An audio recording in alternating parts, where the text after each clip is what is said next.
Hey everyone, Taliesin back here again with my series, Books on a Budget.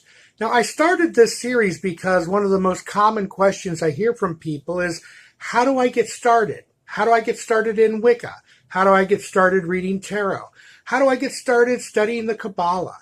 Well, in this series I'm going to tell you 3 books for each subject that you can get and study out of for a long, long time. Some of the books I'm going to mention are ones that I used for years, and some of the books that I cover in this series are books I still use to this day. Now, before we get into the actual books, I want to explain a little bit about the format here. I'm going to give you 3 prices for each and every book that I mention. First is the print price for new, or if you want to have a physical copy of that book in print, how much would it cost you to buy one brand new? The second category is best price for used. That is basically the average best price you can get for this book used, including shipping. Now that's important because a lot of used booksellers on places like Amazon will severely underprice a book and then tack on that extra money onto the shipping charges. Most often, though, the reputable dealers have a flat fee of $3 or $4 to ship a book, and that's eminently reasonable. But like I said, I'm going to build the shipping costs into all of the used books. As a side note, I don't always count shipping costs in with the new books, because if you're a member of something like Amazon Prime, you're not going to have to worry about that anyway. And also, shipping can vary depending on where you're having these books shipped, at least for new stuff. Used books tend to have a flat fee. And finally, the third price I'm going to give you is the digital price. Now, for the digital editions of these books, I'm going off of the Kindle price, mainly because I found that books on other sites like Barnes & Noble or, other formats like Nook, they tend to cost the same as Amazon or even a little higher. Amazon's Kindle books tend to be the lower price for digital books in any field. So I'm going off of Amazon for my digital prices. One more note on the price of new books. A lot of publishers will put a manufacturer suggested retail price, or MSRP, on everything that they put out. What I've noticed a lot of occult publishers tend to do is they tend to put a price that is higher than the price they actually expect people to pay for that book. That way retailers can kind of do an automatic sale on them. For example, one of the books that I cover in this video, it has a manufacturer suggested retail price of $22.99. I've never seen it sold for $22.99 at any online retailer. They always wind up having a discount. And to tell you the truth, I have actually seen this book cheaper in stores. So take that as you will. I'm going to give you the average price that I find on Amazon for this. So, and I'm not going to count in temporary sales. If it says that it's $5 off for 3 days, I'm not counting that. But if it's just a regular slash through the regular retail price with a little, Amazon's better price right next to it, I go with the price that they're going to charge you. I'm not going to tell you the manufacturer's retail, suggested retail price. I will say that if you find a place that actually charges these retail prices, look elsewhere, because they could really be giving you a discount, trust me. Now, the subject for this episode of Books on a Budget is Wicca. It's a very common question in, social media Wiccan groups. Somebody comes on and says, well, I'd like to be a Wiccan. How do I get started? And the standard answer that most of us give is, well, start off by reading a couple of books. The thing is that there's never a consensus on which books to pick. And people tend to give their favorite books, which is completely understandable, but without really thinking about how accessible they are, how common it is for people to be able to even find them, how accessible the information is, how easy it is to understand, and most importantly, how concise it is. You see, these are all things that have to go into your mind when you're recommending a new book to somebody or recommending a book to a new person. How comprehensive is it? I mean, it's fine if you're really into astrology and your favorite book on Wicca is one that ties astrology into everything, but most people aren't into astrology. So the books that I've picked on this one, I feel are good general purpose books. These are books that you can work out of for a long time. And that's an important bit about this particular series. There's a lot of books that you can read and then grow beyond very quickly. One book that you will not see on this list is Scott Cunningham's Wicca, A Guide for the Solitary Practitioner. A lot of people love that book, and I can see why. It's a very easy way to get started, very low maintenance system of Wicca, but it strips away so much that I really question as to whether or not it's really Wiccan anymore, as opposed to Wiccan-flavored paganism, which is a completely different thing. So concise information that you can work out of for a long time is important, because even though somebody could get something out of the Scott Cunningham book, if they're an absolute beginner, they're also going to grow beyond it very, very quickly. And when you're somebody of limited budget and you're trying to buy these books, you want a book that you can work out of as long as you can. I've literally run into people who said they can maybe buy 2 or 3 books a year if they're lucky. And that's just because you've got bills. A lot of people have kids. You have commitments. And in this economy, everybody's not making the big bucks to be able to buy a gazillion different books on a subject every year. So the books that I've picked for this particular video, and indeed all of the videos in the Books on a Budget series, are picked partially because of how long you can work out of them. And I'll give some examples coming up. But now, all the introduction is out of the way. Let's get to the books. All right, so the first book that we're going to start out with here on my Books on a Budget for Wicca is Witchcraft for Tomorrow by Doreen Valiente. Now, this is an incredible book, and it's been almost criminally overlooked when people talk about classic books on Wiccan witchcraft. But this one is definitely one of them. Of course, it's written by Doreen Valiente, who was responsible for writing The Charge of the Goddess and much of the most beautiful liturgy in the early Wiccan movement. And her writing style is very easy and accessible. You really feel like you're having a conversation with an old friend as opposed to reading a nonfiction book on how to study a particular religion. But this book really, really is a treasure. Now, some of the things that it really has going for it, it's really concise. You could work out of this book pretty exclusively. It even includes a book of shadows in the back of it with rituals that can be done by an individual or a group. Now, this is really incredible when you consider that this book was published in the 1970s, when the idea of solitary Wiccan work was really an outlier. Most people hadn't even considered it.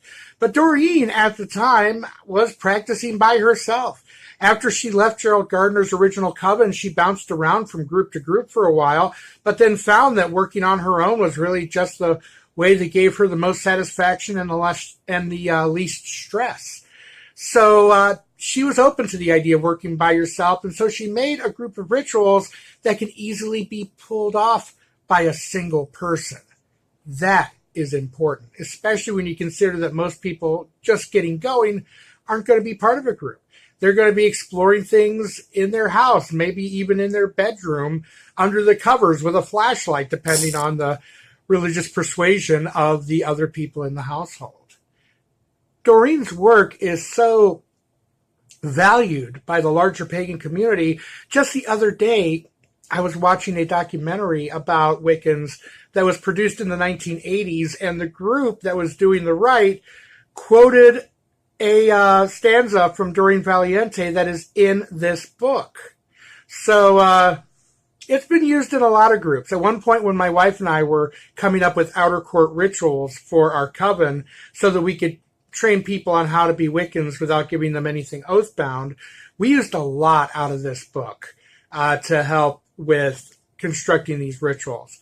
Simply incredible, highly recommended. Now, in order to go over the prices, I'm going to need to put on my glasses. Please excuse the obnoxious glare from the windows. Okay, now the print price for this book new is $15.26. That's if you buy a brand new copy off of Amazon. Most places you're going to find it for $15.99.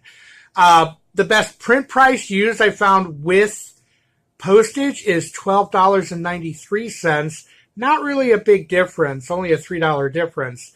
And yet the price of this book in Kindle format was just $7.99. That's a big discount. And everything that is in the print edition is in the Kindle edition. I should know because I have both of them.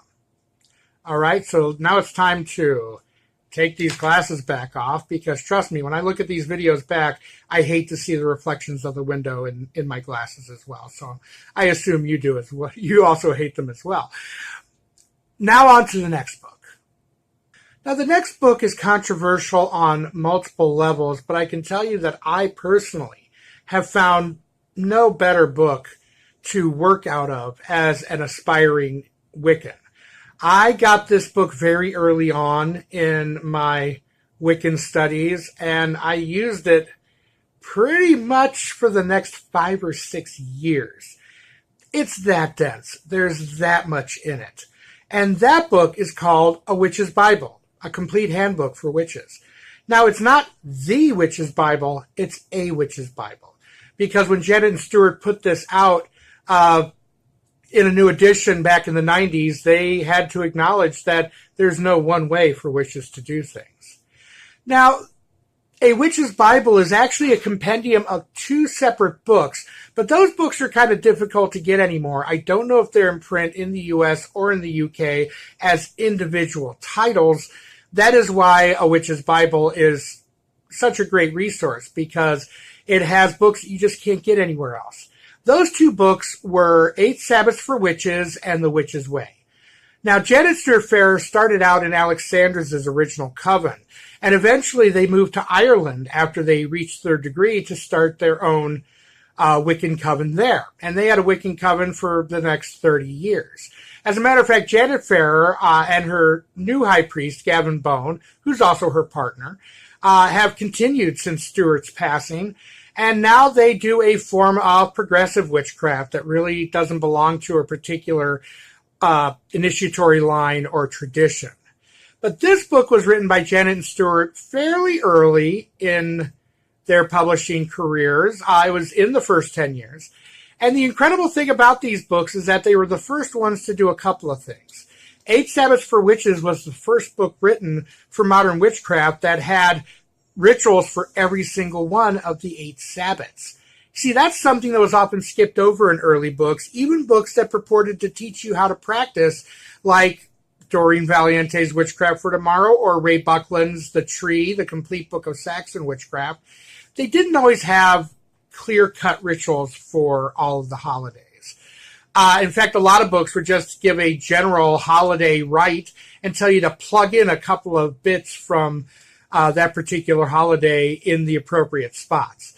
Ray Buckland's The Tree has separate rituals for every Sabbath, but they're pretty sketchy. They're pretty bare bones. Of course, he intended that book to be a launching point by which covens would form their own methodologies. But for the beginner, it can be a little frustrating to find that you spent all this time preparing for a ritual and it takes like 5 minutes to do it. I've been there. It's happened. So the 8 Sabbaths for Witches book was very important because it not only gave rituals for each of these, it also gave lore. It gave mythological background. It was really the first book to delve into the 8 holidays of the modern pagan year in such a detailed methodology. So it was very much of a landmark book for that. It also included rites for casting and casting the circle, doing the symbolic great rite, also known as cakes and ale, and for taking down the circle. And all of these were actually they were based on the old Book of Shadows that they got. And they decided actually in this book and in The Witch's Way that since so much of the original Book of Shadows material from the Gardnerian/Alexandrian Book of Shadows had been leaked already, and it had been leaked in a particularly slapdash and sloppy manner, that they ought to put out a version of it that was actually factually correct. And there's a lot of people who to this day will call them oath breakers and horrible people for doing this. But one of the people who helped make sure that their Book of Shadows was correct was Doreen Valiente herself, who helped write some of this stuff. So I'll leave that there. I'm sure people have a lot of opinions on them publishing these previously oath-bound Books of Shadows materials. But that is neither here nor there. For the individual, there is so much in a witch's Bible. Not just the 8 Sabbaths, not just rituals for birth and for death and for blessing a child and that kind of thing. There is also an incredible wealth of material in the Witch's Way segment talking about stuff like energy, magic, ethics, which are very important. It goes over a lot of things that a lot of other books hadn't gone through. A Witch's Bible is a book with layers. It's a book where you can read it all the way through now, and then you read it again in 6 months after you've been practicing, and you pick up things that you missed the first time. I was doing that every 3 to 6 months for, like I said, about 5 years. Now, I will warn you that this book was written, these books were published together, I think, for the first time in the early 1980s. They were both written in the late 1970s, early 1980s. There are some bits in there where the authors give their personal opinions on things like abortion and stuff like that sound very dated, very archaic, and very, shall we say, non-progressive. But you have to understand that these were people living in an incredibly Catholic country at the time. I mean, they were living in Ireland, and Ireland had forbade people to divorce because the church controlled their laws so closely. Now, Ireland has broken away from that in the last few years very nicely. But people's views evolve, folks. If you were to ask Janet Farrer, and I know because I have asked her, she will tell you that her own opinions on things like abortion and birth control have grown radically over the past, shall we say, 40 years since some of this stuff was first published. So again, if you come across a part that seems rather problematic, it's never more than a couple of lines. Just skip it and read on, because the stuff on Wicca is really, really well put together. I highly recommend this book, and I always have. Now, back to the ugly glasses, and for the prices on this. Now, the best price I found for a Witch's Bible in print, in an actual book format, is $24.69. And most often it's $24.99 at most places. It's never been a cheap book, let me tell you, folks. When I first bought 8 Sabbaths and Witch's Way, I bought them as hardbacks, and we're talking $20 to $30 a piece. So that's why when they put out the Witch's Bible, or a Witch's Bible, pricing it at $25, used to be $20 about 20 years ago. Now it's $25. It's still not bad, because it still costs less than the Witch's Way did originally by itself. Now, the best price I found for a physical copy used was $20.46, and that is after shipping. So that saves you around $4. But the real value comes when you take a look at the Kindle book. The Kindle book for a Witch's Bible, the Kindle edition, $7.99. Yes, folks, you heard it here first. $7.99 for this book. That's cheaper than the smaller book, 8 Sabbaths, was by itself. Okay, that's cheaper than a lot of the books on my bookshelf. Now, you have it as a Kindle book, but I love Kindle books. I'll go on a rant about how much I love Kindle books at a later date. But you can see there, buying these books on Kindle, really worth it. Okay, folks, now we're on to our third and final book. Now, I was a little hesitant to put this book on the list for one reason, and one reason only, but I'll get to that in a minute. It doesn't impact this book's quality. As a matter of fact, when it comes to beginner's books on Wicca, I recommend this one very highly because it's the one I started out on myself. And it's one that I looked at for years for help and for inspiration. And that book is called Bucklands, Complete Book of Witchcraft by Raymond Buckland. Now, for those of you who haven't seen all the videos on this channel, Raymond Buckland was the first person to bring Gardnerian witchcraft to the United States in 1964. Now, you can learn more about that on my Modern Pagan History Episode 2, Greetings from the New Forest. I'll put the link for that down below in the description if you want to learn more about Raymond Buckland. There's also another video workshop I have on this channel called Ray Buckland, America's Bridge to Wicca. I'll also leave that down in the description area so that you can easily find that video as well. But this book I discovered at my local library when I was 16 years old, back in 1987. I found out that that was really soon after the book was published. So somebody at my public library, I think, was hooked in to the pagan scene because they got this book fast. And this book is the book that basically convinced me that the religious path that I was looking for was Wicca, witchcraft, as we called it back in the day, before the modern definition of witchcraft got so broad because of the internet. This book, the advantage to it is that it has everything. It has rituals for full moons. It has ritual for dark moon. It has a ritual for every single Sabbath. It has sections on magic, on healing herbs.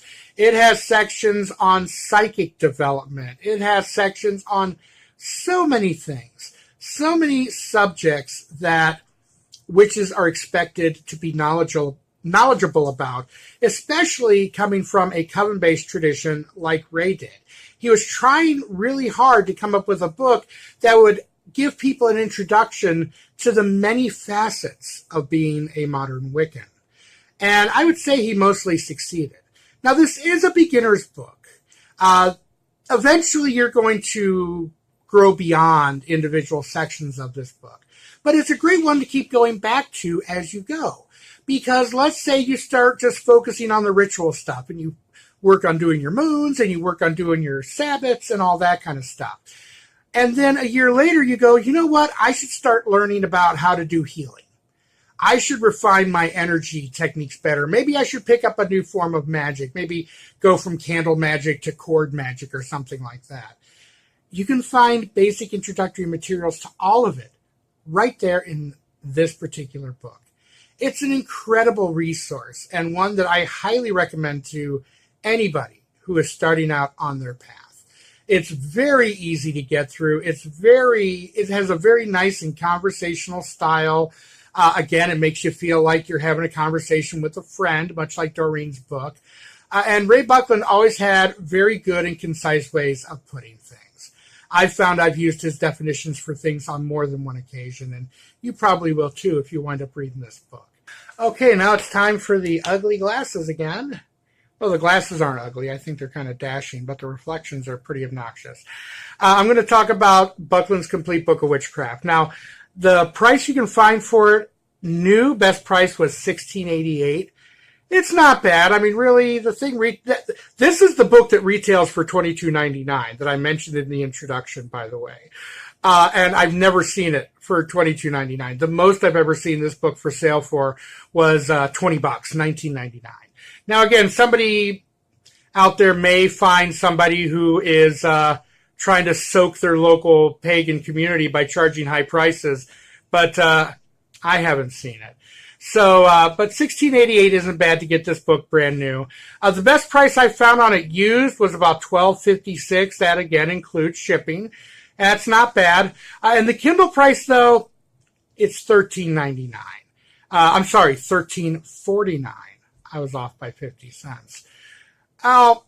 This is a complaint I have with Llewellyn Publishing. They really don't price their ebooks to sell. In many ways, they price their ebooks to discourage people from buying the ebook. Because if you can buy it brand new and in print for $16.88, why are you going to, basically pay only $3 less to get it on Kindle? That doesn't make sense. I mean, I buy a lot of Kindle books, not only that because I like the convenience and it makes it easy to carry, but also they're cheaper most often. And I'm a stay-at-home dad. I've got 2 teenage kids that I'm homeschooling. We're a single income household. Trust me, I know how important it is to not break the budget when buying books. And I wish Llewellyn understood that as well. So you can get this for $13.49 on ebook.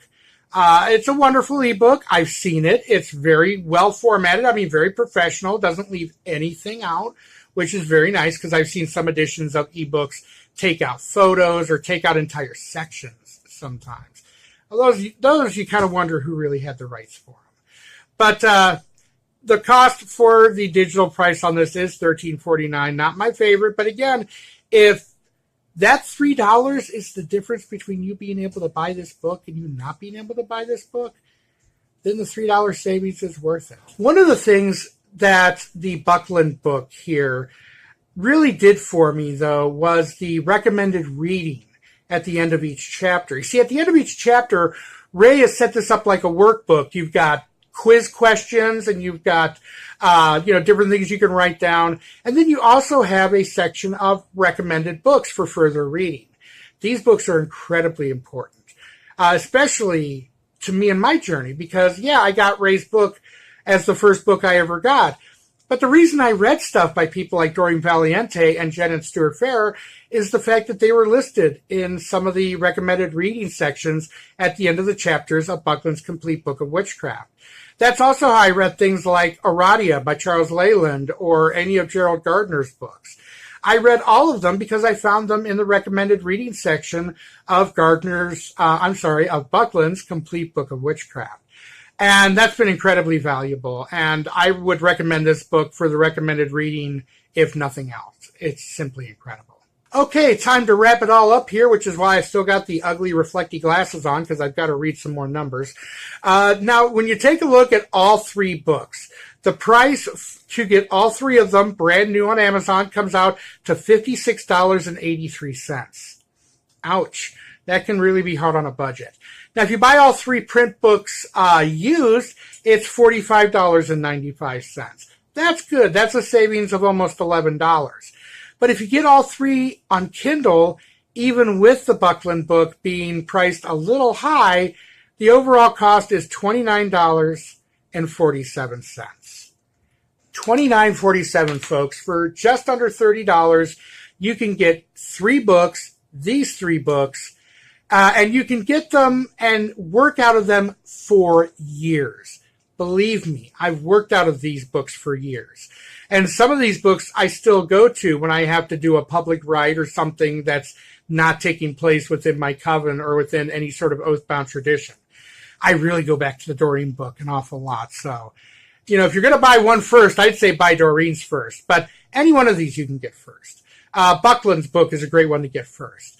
Now, I will say The Witch's Way, you might want to make that one the second book or third book you get, because it does get kind of deep and it does get kind of dense. You wouldn't want to start out on that one, but if you've already been reading and working out of Doreen Valiente's book or Raymond Buckland's book, then the stuff you're going to find in the Witch's Way and 8 Sabbaths for Witches, the two books that make up a witch's Bible, none of that's going to be too tough for you to be able to understand.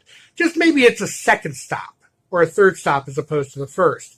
But getting all three of these books is going to set you up to practice and explore many areas of your Wiccan practice for a great many years. Hey, if you like this video, be sure to click the like button down below and subscribe to this channel if you like this kind of content. And when you subscribe, make sure you hit the little bell so that you get all the notifications of whenever I put out a new video. I'm not going to be throwing them out as fast as I have been after a while, so you'll want to have those notifications turned on so that you know when to go looking for a new video. My name is Taliesin Govanen. I want to thank you for spending the time with me, and may your journey be a safe one. Blessed be.